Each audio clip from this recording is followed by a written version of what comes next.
والعاقبة للمتقين ولا عدوان إلا على الظالمين، والصلاة والسلام على أشرف الأنبياء والمرسلين نبينا محمد وعلى آله وصحبه وسلم تسليما كثيرا إلى يوم الدين. أما بعد، আজকে আমরা এমন একটা বিষয় নিয়ে আলোচনা করব, কথা বলবো, যে বিষয়টি আমাদের প্রত্যেকেরই জানা দরকার এবং প্রয়োজনের সময় এই বিষয়টি আমাদের কাজে লাগানো দরকার। আপনারা এখানে যারা বসে আছেন, আমার ধারণা মতে অনেকেই অনেক সমস্যাগ্রস্ত, অনেকেই হয়তো চাকরি বাকরি নেই, অনেকেই বেতন ঠিক মতো পাচ্ছেন না, কোভিডের সমস্যা, খাওয়ার সমস্যা, সাধারণত এই অঞ্চলে যারা থাকে তাদের অনেকেই অবস্থা এরকম। তো ইতিমধ্যে আমরা একাধিকবার এই বিষয়টি স্মরণ করে দিচ্ছি। এই যে সমস্যার কথা বলতেছি, বিষয়টি এমন নয় সমস্যার সমাধান আমার হাতে দেওয়া হবে না। যার হাতে সমস্ত সমস্যার সমাধান, যার হাতে সমস্ত অভাব এবং সমস্ত বিপদ মুসিবত দূর করার ক্ষমতা রয়েছে, সেই রবের কাছে আমাদের ইয়াকিন এবং বিশ্বাসের সাথে, মজবুত বিশ্বাসের সাথে নিজেদের সমস্ত অভাব, অভিযোগ, সমস্ত সমস্যার কথা বলার চেষ্টা করা এবং তার কাছে সমাধান কামনা করা। এক কথা, আজকে আমরা দোয়া নিয়ে কথা বলব। দোয়ার গুরুত্ব, প্রয়োজনীয়তা এবং দোয়ার আদব। দোয়া এমন একটি ইবাদত, রাসূল সাল্লাল্লাহু আলাইহি ওয়াসাল্লাম বলেছেন, দোয়া মুখুল ইবাদত। দোয়াটা হচ্ছে ইবাদতের মগজ। মানুষের মাথার মধ্যে যে মগজ থাকে, ইবাদতের মগজ হচ্ছে দোয়া। এর মানে ইবাদতের যে একটা মূল ইবাদতই যেন দোয়া। আর এক হাদিসে রাসূল সাল্লাল্লাহু আলাইহি ওয়াসাল্লাম বলেছেন, দোয়া হুয়া ইবাদত। দোয়াটাই একটা ইবাদত।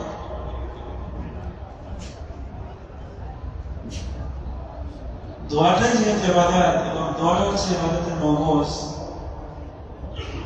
সুতরাং এই দোয়া সম্পর্কে আমাদের জানতে হবে। দোয়া সময় মতো আমাদের রবের কাছে দোয়া করতে হবে। আমাদের রব হচ্ছে এমন মালিক, এমন স্রষ্টা, এমন এরা, যার কাছে যত চাবেন তত তিনি খুশি হন। কারণ সব যে দেওয়ার ক্ষমতা তার রয়েছে। মানুষের কাছে আপনি যত চাবেন, দেখবেন একদিন, দুই দিন, এরপরে আপনাকে পছন্দ করবে না, লোকটা এত বারবার চাইবে।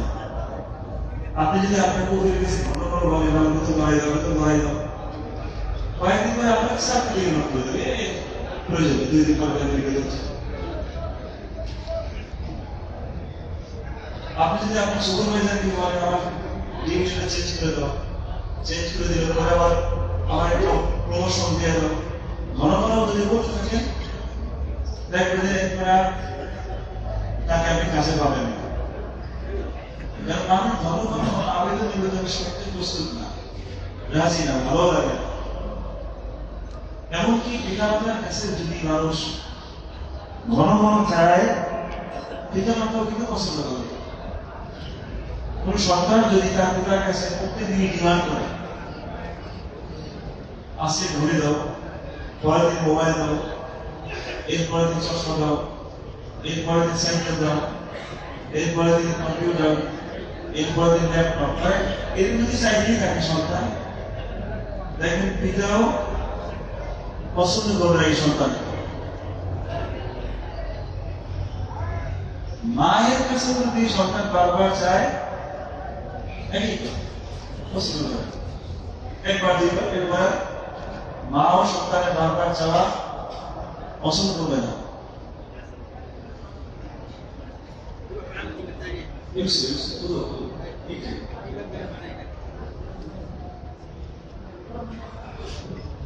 তাহলে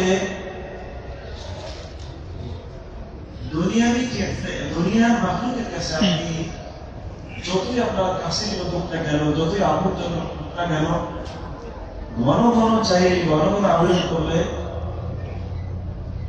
পছন্দ করে না আপনাকে।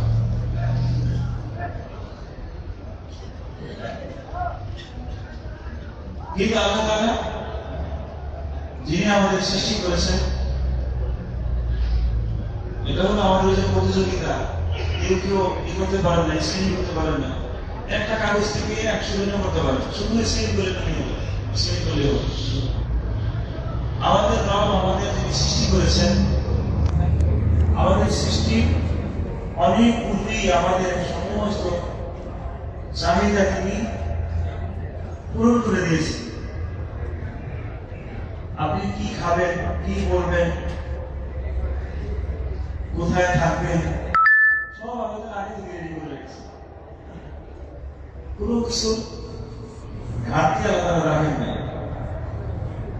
আপনি এই যে আমরা একটু করে ইফতারি করবো, খাবো, নানা ধরনের খাবার, পুকুর, নদী, নালা, সমুদ্র, অসংখ্য অগণিত নানা জাতের নানা স্বাদের মাছ দিয়ে দাদারা ভরপুর করে রেখেছে। এই জমিনের উপরে ফল ফলাদি অসংখ্য অগণিত সুস্বাদু ফলমূল দিয়ে তারা ভরপুর করে রেখেছে। যেদিকে দেখা না লেখা নেওয়া নেওয়া আমাদের জন্মের পূর্বে সব রেডি করে রেখেছে, হাহাকার করার কিছু নাই। সেই আল্লাহর কাছে আমাদের সমস্ত ব্যথা, অভিযোগ, সমস্ত কষ্ট, দুঃখ, যাতনা মন খুলে বলা যায়, প্রাণ ভরে বলা যায়। এবং তিনি শুনতে প্রস্তুত, যিনি শোনার জন্য অপেক্ষায় থাকেন, কারণ তার কাছে সবকিছু আছে, তিনি সবকিছু দিতে পারেন। আপনার যে কোনো মুসিবতের কথা যদি আপনার বন্ধুদের কাছে বলেন, দেখেন একবার দিনবার আপনাকে সান্ত্বনা দিবে, তৃতীয়বার আসছে তারপরে আমার কাল দিত এত বিপদ মুসিবত এগুলো আসে। মানে সুখের কথা মানুষ শুনতে চায়, কিন্তু দুঃখের কথা শুনতে চায়। দুঃখের কথা, কষ্টের কথা, রোগ বিধি, চাকরি বাকরি নাই, মত দেখেন ঘন ঘন মন ধরে শুনতে চায়।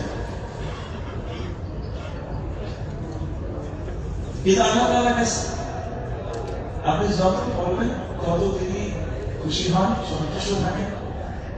তিনি বরং অপেক্ষায় থাকেন বান্দার তার কাছে চান, যার জন্য প্রতি রাতে আল্লাহ তাআলা নিকটবর্তী আসমানে নাজিল হন, বান্দাদেরকে ডাকতে থাকেন, কে আসো আমার কাছে বলো, আমি তোমার চাহিদা পূরণ করে দেব। কে আসো বিপদগ্রস্ত আমাকে বলো, আমি তোমার বিপদ থেকে মুক্তি করে দেব। কে আসো ক্ষমা প্রার্থী, গুনাহ করে ফেলেছো, আমার কাছে বলো, ক্ষমা করে দেবো। আপনি কোথায় থাকেন? এর মানে আমরা চাই যে আপনি, আমি বা আমরা তার কাছে চাই, আমরা প্রত্যেকে আল্লাহ তাআলার কাছে মুহতাজ। অর্থাৎ আমাদের সবারই আমাদের আল্লাহকে দরকার, আমাদের রবকে দরকার। এমন কেউ এই পৃথিবীতে এমন কোন মনোনয়ন খুঁজে পাবেন না যারা আল্লাহর দরকার না। মনে করেন দুনিয়াতে তার সব কিছু আছে, ক্ষমতা আছে, রাশাদ আছে, অনেক অর্থ আছে, তাকে আল্লাহর দরকার না? অবশ্যই দরকার। কারণ তার যে সব কিছু আছে, সব তাকে আল্লাহ দিয়েছে। শরীরটা যে সুস্থ আছে, আল্লাহ তাকে সুস্থ রাখেন। আবার দুনিয়ার পরের যে জীবন, সেই জীবনের সুখের জন্য আল্লাহ তাআলাকে দরকার। সুতরাং মহাবিশ্বে এমন কেউ নাই যার দোয়া করা দরকার নেই। মহাবিশ্বে এমন কোনো আদম সন্তান পাওয়া যাবে না যার দোয়া করা প্রয়োজন নেই। আল্লাহ তাআলা বলেন وقال ربكم ادعوني استجب لكم, তোমাদের রব বলছে আমাকে ডাকো আমি তোমাদের ডাকে সাড়া দেব। তাহলে আমরা যদি আল্লাহ তাআলাকে ডাকি তিনি আমাদের ডাকে সাড়া দেন। আমরা আল্লাহ তাআলা বলছেন ইন্নাল্লাযীনা ইস্তাকবিরুনা আন ইবাদাতি সায়াদখুলুনা জাহান্নামা দাখিরিন, আমার বান্দাদের মধ্যে যারা অহংকারী তারা অচিরি লাঞ্ছিত জীবশীল অবস্থায় জাহান্নামে প্রবেশ করবে। প্রথমে আমরা বললেন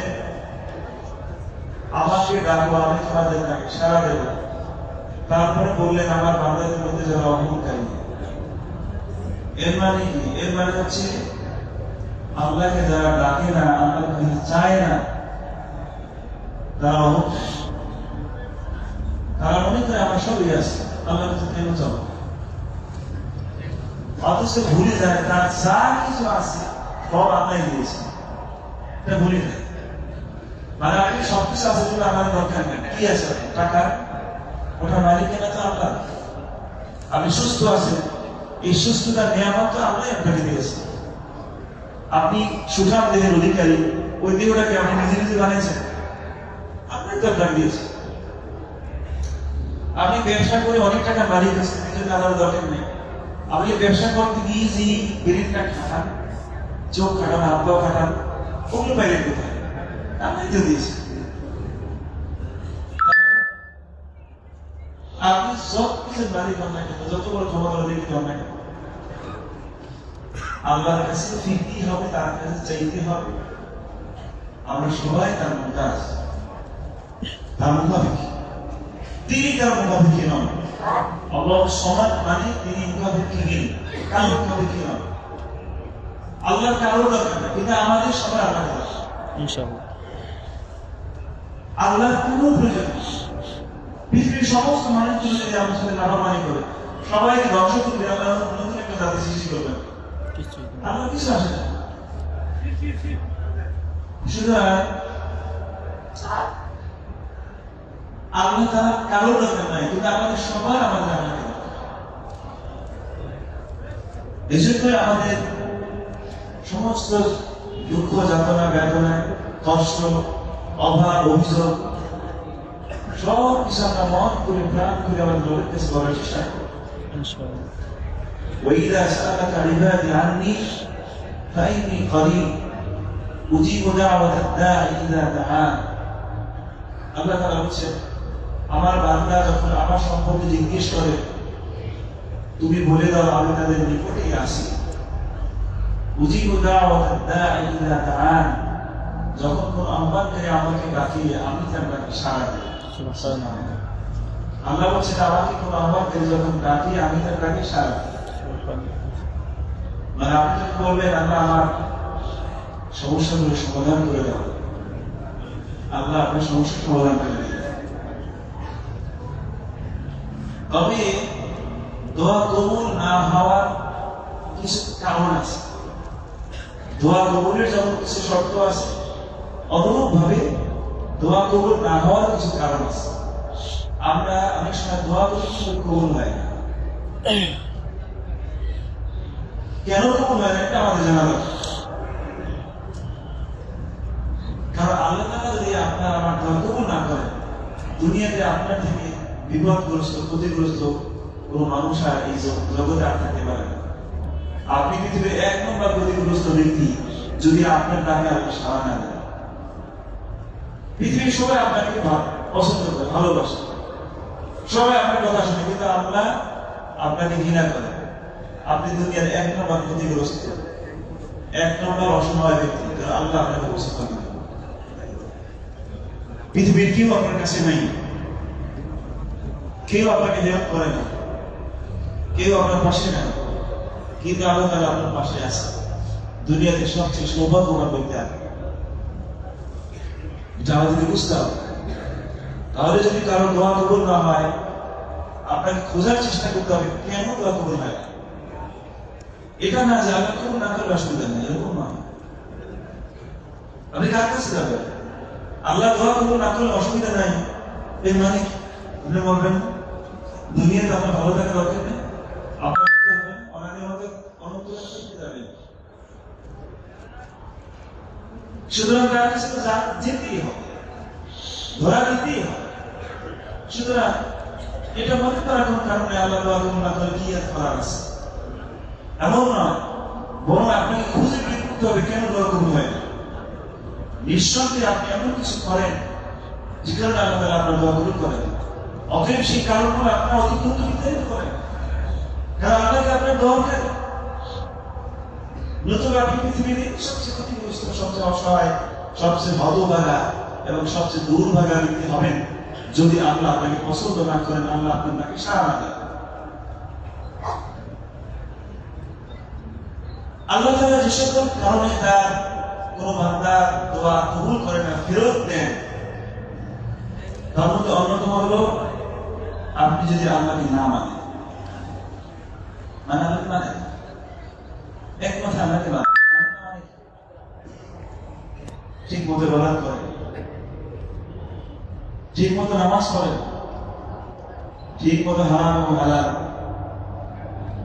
বেশি চলেন, আপনি খেয়াল খুশি মতো চলেন, তাহলে আপনি হাত তুলে আকাশের দিকে যদি বলতে থাকেন, আপনাকে কেন সাড়া দেবেন?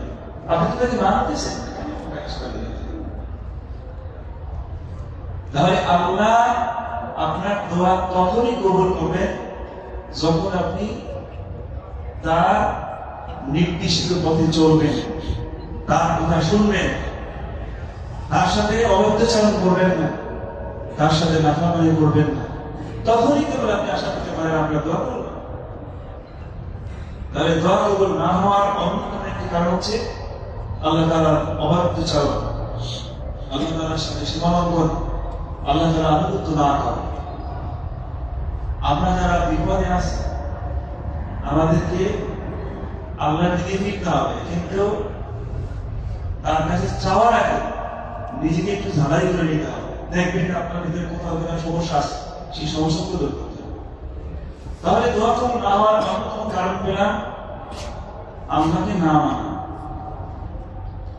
দ্বিতীয় আরেকটি কারণে দোয়া কবুল হয় না, কেউ যদি পেটের মধ্যে হারাম ঢুকায়, মানে হারাম খায়, হারাম খেয়ে দোয়া করলে তাদের দোয়া কবুল হয় না।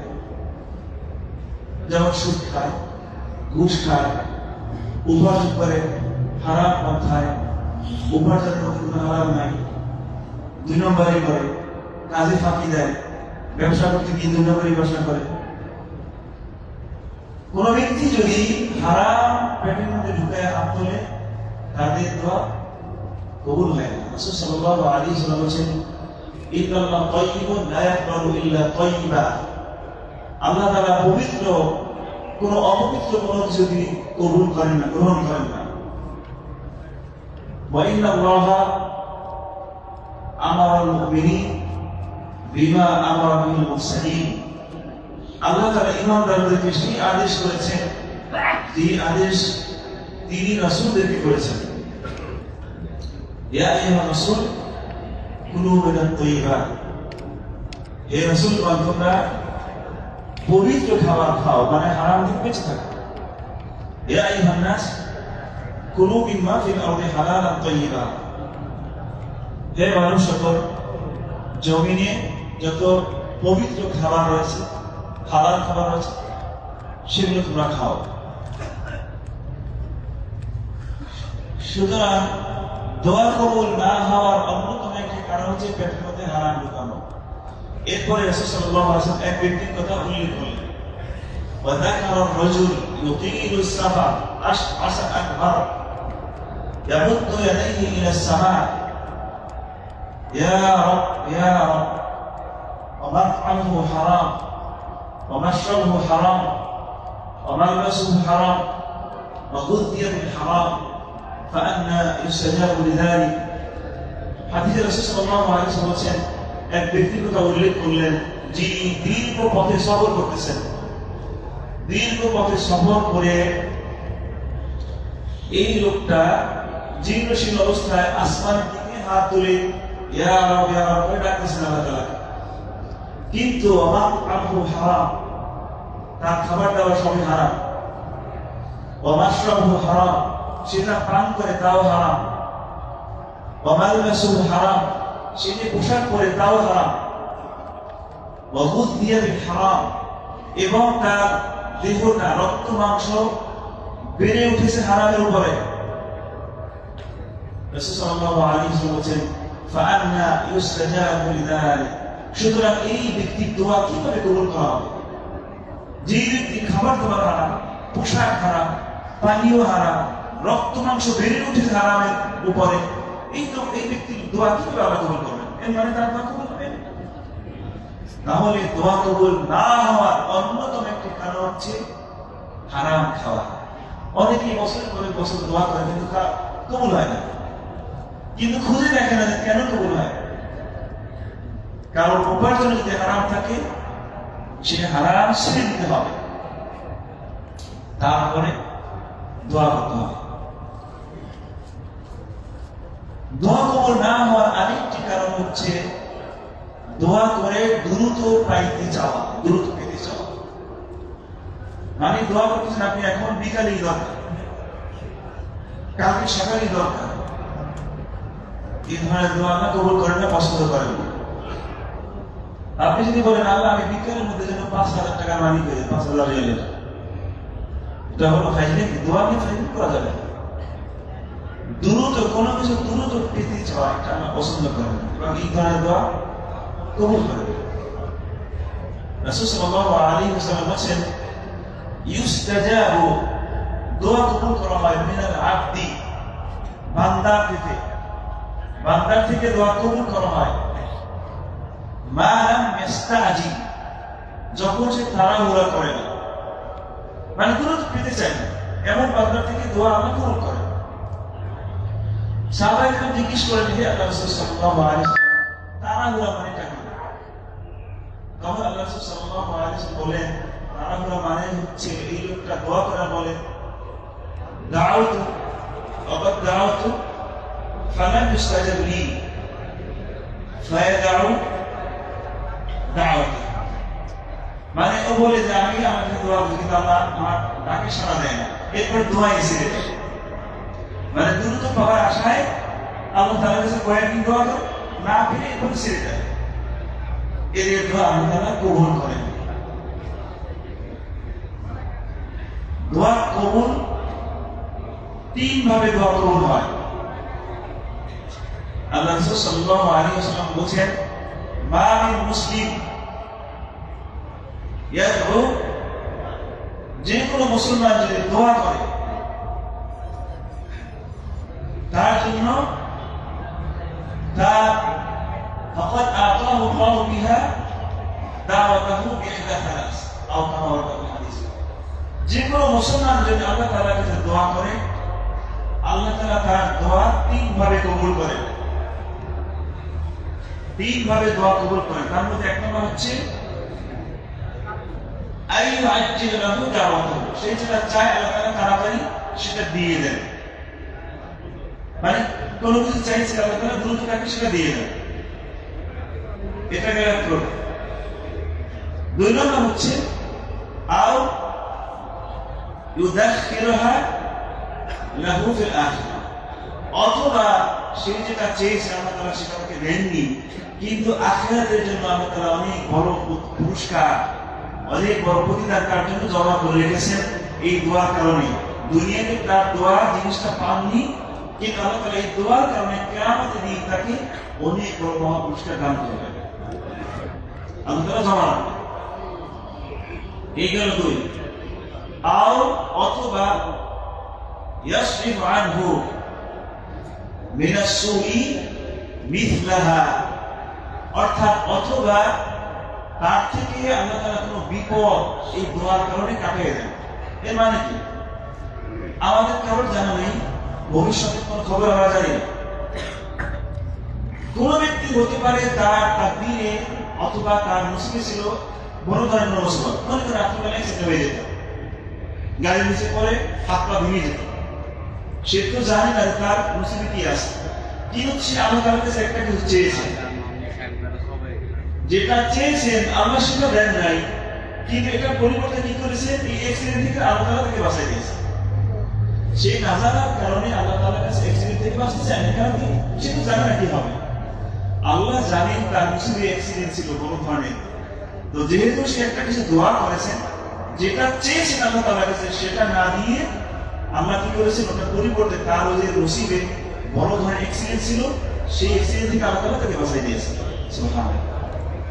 তাহলে ইমানদাররা যদি দোয়া করে কোন না কোন ভাবে কবুল হবেই, তিনটা যে কোনো একটা আপনি পাবি, তবে মুসলমান হতে হবে বা আমি মুসলিম। যে কোনো মুসলমান যদি দোয়া করে তার জন্য তিনটা রয়েছে, একটা হয় যেটা চাপের সাথে সাথে পাবে, অথবা কিয়ামতের দিন আল্লাহ তাআলা এই দোয়া করার কিছু না দিয়ে কিয়ামতের দিন তার জন্য অনেক মহা পুরস্কার জমা করে রাখবেন, যেটা কিয়ামতের দিন দিবেন। অথবা তার মুসলিম কোনো বিপদ ছিল যেটা সে জানতো না, দোয়া করেছে একটা, চেয়েছে একটা, আল্লাহ তাআলা সেটা না দিয়ে তার ওই বিপদ তার থেকে দূর করে দিয়েছে।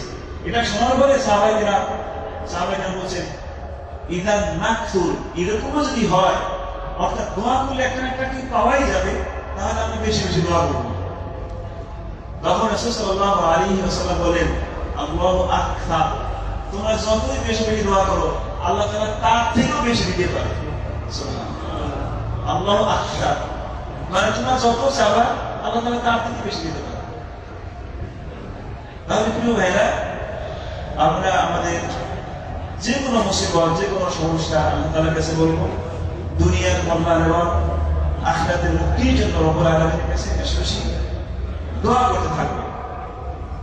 যে সকল কারণে দোয়া কবুল হয় না, সেই কারণ আমাদের থাকলে সেগুলো দূর করে দেবে। কিছু কিছু সময় দোয়া কবুল হয়, সাধারণত কিছু কিছু সময় দোয়া ফেরত দেওয়া হয় না। সেই সময়গুলো আমরা এখন জানার চেষ্টা করবো, কোন কোন সময় আপনি দোয়া করবেন বা দোয়া করার চেষ্টা করবেন। তার মধ্যে অন্যতম হচ্ছে এই যে রোজা অবস্থা। রোজা অবস্থায় দোয়া করলে সাধারণত তাদের দোয়া আল্লাহ ফেরত দেন না। এবং এই সময়টা সারাদিন, আপনি যদি সারাদিনই রোজা রাখছেন, দিনের যে কোনো সময় আপনি হাত তুলে দোয়া করেন, রোজা অবস্থায় দোয়া কবুল হয়। ইত্যাদি সময়ও দোয়া কবুল হয়, এই সময় দোয়া করেন। যখন বৃষ্টি নাজিল হয় তখন দোয়া কবুল হয়। যখন দেখেন বৃষ্টি, মুষলধারে বৃষ্টি হচ্ছে, আপনি হাত তুলে আল্লাহর কাছে দোয়া করেন, আল্লাহুম্মা সাইয়্যিবান নাফিআ, আল্লাহ এই মুষলধারে বৃষ্টি আমাদের জন্য উপকারী করে দাও। তারপর আল্লাহর কাছে বলেন, আল্লাহ আমি বিপদে আছি, আমার বিপদটা দূর করে দাও। আল্লাহ আমার ঋণ তুমি দ্রুত পরিশোধ করার তৌফিক দান করো। আল্লাহ আমার চাকরি নেই, দ্রুত চাকরির ব্যবস্থা করে দাও। আমার কফিলে সমস্যা করে তাকে একটু শুধরায় দাও।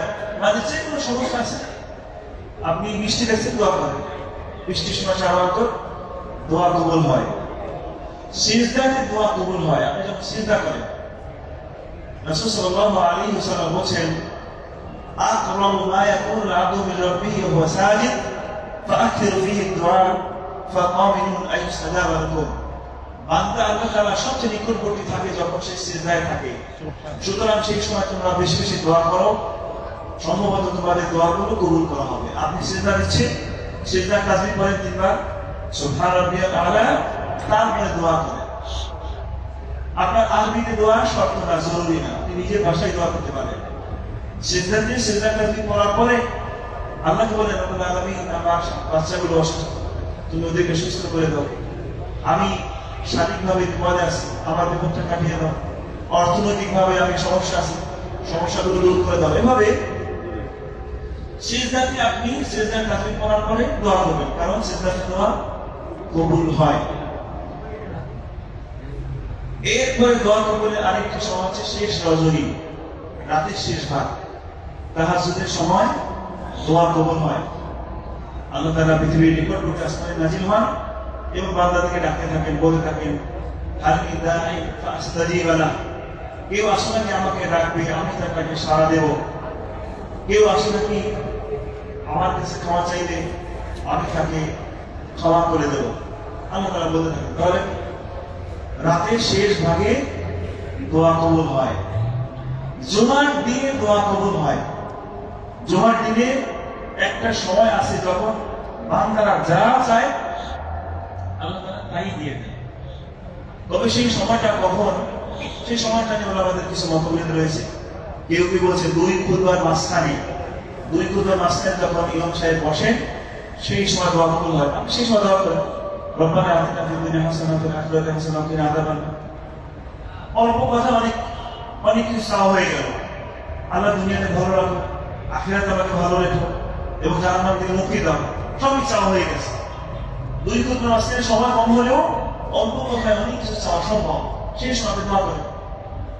জুমার দিনে আমার কারোর মধ্যে আসর থেকে মাগরিব এই সময়টা দোয়া কবুলের সময়, আসর থেকে মাগরিব ভাবে দোয়া করেন। আবার কারোর মধ্যে জুমার দিন যে কোনো সময় হতে পারে। সুতরাং আপনি জুমার দিন সারাদিনে আপনি দোয়া করেন, সুযোগ পেলে সারাদিনই দোয়া করেন।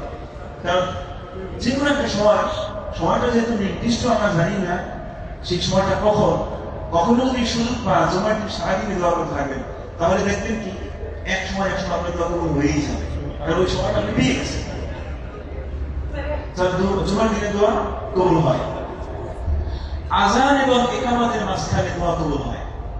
ফরজ নামাজের জন্য যখন আযান দেয় এরপরে ইকামত দেওয়ার আগ পর্যন্ত এই সময়টা, সেই সময়টা আপনি দোয়া করেন, এই সময়টা দোয়া কবুল হয়।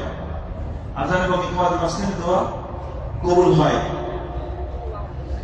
আরাফাত দিবসে দোয়া কবুল হয়। আরাফাত দিবসে আরাফাত ময়দানে দোয়া সাধারণত কবুল হয়। এরপরে কোনো ব্যক্তি যদি কঠিন মুসিবতে থাকে, কঠিন মুসিবতে পতিত ব্যক্তি দোয়া আরাধনা কবুল করে। মনে করেন অনেক বিপদ, শারীরিকভাবে মারাত্মক অসুস্থ, ঋণের বোঝা জর্জরিত,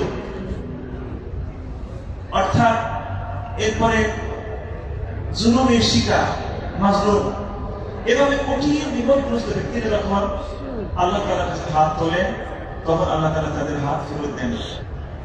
বিপদগ্রস্ত ব্যক্তির দোয়া আল্লাহ তাআলা কবুল করেন। আল্লাহ তাআলা বলেছেন আম্মান ইউজিবুল মুত্তাররা ইযা দাআহু ওয়া ইয়াকশিফুস সূ ওয়া ইয়াজআলুকুম খুলাফাআল আরদ আইলাহুম মা'আল্লাহ। কে আছে যে বিপদগ্রস্ত ব্যক্তি দোয়া কবুল করতে পারেন, বিপদগ্রস্ত ব্যক্তি বিপদ থেকে তাকে উদ্ধার করতে পারেন, এমন কি আছে আল্লাহ ছাড়া? আইলাহুম মা'আল্লাহ, আল্লাহ ছাড়া অন্য কোনো ইলাহ কি আছে? অবশ্যই নাই। সুতরাং কঠিন বিপদের সময় লোকেরা আল্লাহ তাআলাকে ডাকলে তাদের ডাকে আল্লাহ তাআলা সাড়া দেন, তাদের দোয়া আল্লাহ তাআলা কবুল করেন। মাজলুম অবস্থায় দোয়া করলে তাদের দোয়া কবুল হয়। এরপরে পিতা মাতার দোয়া সন্তানের জন্য দ্রুত কবুল হয়। আপনার সন্তানের জন্য আপনি বেশি দোয়া করবেন, তার সুস্থতার জন্য, তার ব্রেনের জন্য, তার উজ্জ্বল ভবিষ্যতের জন্য। পিতা মাতা যখন সন্তানের জন্য দোয়া করে তাদের দোয়া আল্লাহ তাআলা সাধারণত কবুল করে। আবার পিতা মাতার জন্য সন্তানের দোয়া সাধারণত আল্লাহ তাআলা কবুল করে। তাহলে এই সকল সময়ে সাধারণত দোয়া কবুল হয়। আবার একজন মুসলমানের জন্য আর একজন মুসলমান দোয়া করলে তাদের দোয়া কবুল হয়। মানে আপনার নিজের জন্য দোয়া কবুল নাও হতে পারে, কিন্তু আপনি যদি আর একজনের জন্য দোয়া করেন সেটা নিশ্চিত কবুল হবে। তাহলে এর মানে এই নয় যে আর একজনের জন্য দোয়া করলে আর একজন লাভ হয়, আমার লাভ, আপনারও লাভ। আপনার কি লাভ? আপনি যখন কোনো মুসলমানের জন্য দোয়া করবেন ফেরেশতারা আপনার জন্য দোয়া করবে। সুবহানাল্লাহ। আপনি যখন বলবেন আল্লাহ আমার অমুক ভাইকে তুমি সুস্থ করে দাও, ফেরেশতার সাথে সাথে বলবে আল্লাহ তোমাকে সুস্থ করে দেয়। সুবহানাল্লাহ। চিন্তা করা যায়? এই জন্য আপনি যখন অপর কোনো মুসলমানের জন্য দোয়া করবেন ফেরেশতারা আপনার জন্য দোয়া করবে। এই জন্য অপর কোনো মুসলমানের জন্য বিশেষভাবে দোয়া করার চেষ্টা করব। দোয়ার ব্যাপারে আমরা অনেক কথাই বললাম। আমাদের প্রত্যেকেরই দোয়া করা দরকার। আমরা প্রত্যেকেই কোনো না কোনো সমস্যা আছি, কেউ সমস্যা মুক্ত নই। আর সমস্যা না থাকলেও আল্লাহ তাআলার কাছে সমস্ত কল্যাণ দুনিয়া এবং আখিরাত, অতএব তার কাছে চাইতেই হবে। আসুন আমরা আমাদের রবের দিকে ফিরে আসি, তার কাছে আমরা আমাদের নিজেদের সমস্ত অভাব, অভিযোগ, বিপদ মুসিবতের কথা তার কাছেই বলি, তার কাছে আশ্রয় চাই। তার কাছে সাহায্য চাই। রব্বুল আলামিন আমাদের প্রত্যেককে দুনিয়া এবং আখিরাতের যাবতীয় কল্যাণ দান করুন। দুনিয়াতে রব্বুল আলামিন আমাদেরকে ভালো রাখুন, আখিরাতে রব্বুল আলামিন আমাদের প্রত্যেককে জাহান্নাম থেকে মুক্তি লাভ করে জান্নাতের বাসী হওয়ার তৌফিক দান করুন। আমিন আমিন। হাদা সাল্লাল্লাহু আলা নবিয়িনা মুহাম্মদ ওয়া আলা আলিহি ওয়া সাহবিহি ওয়া সাল্লাম।